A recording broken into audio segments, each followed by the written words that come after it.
তারা যদি ঘরে ফিরে না যায়, কিছু সংখ্যক মাদ্রাসার ছাত্র, কিছু সংখ্যক ছাত্রদল, যুবদল এবং জামাত শিবিরের চক্র যারা এখানে বসে পুলিশের গায়ে হাত তুলছে, রাস্তায় আগুন লাগাচ্ছে, আমরা তাদের কাউকে ছাড় দিব না। আমরা পুলিশ, আমরা ধৈর্যের পরিচয় দিচ্ছি।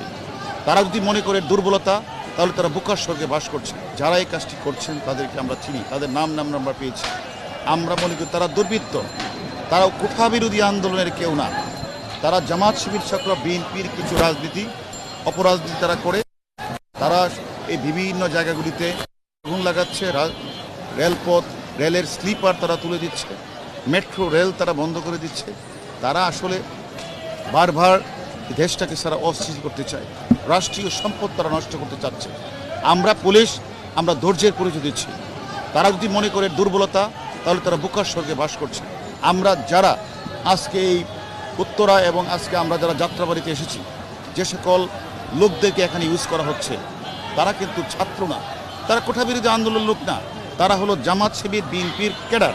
তারা বাংলাদেশের যে প্রান্তে থাকবে তাদের সকলের বিরুদ্ধে মামলা রুজু হবে এবং তাদেরকে ঘর থেকে আমরা ধরে তুলে নিয়ে আসবো। আমাদের পর্যাপ্ত সংখ্যক আইন শৃঙ্খলা আমাদের আছে।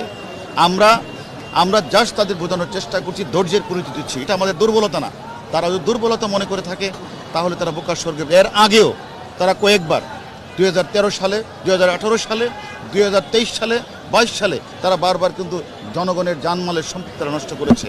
তারা পুলিশ হত্যা করেছে, তারা রাজপথে তারা আগুন দিয়েছে, থানাগুলিতে আগুন দিয়েছে। আমরা মনে করি তারা কিন্তু টিকতে পারে নাই। তাদের প্রত্যেককে আমরা আইনের আওতায় নিয়ে আসছি।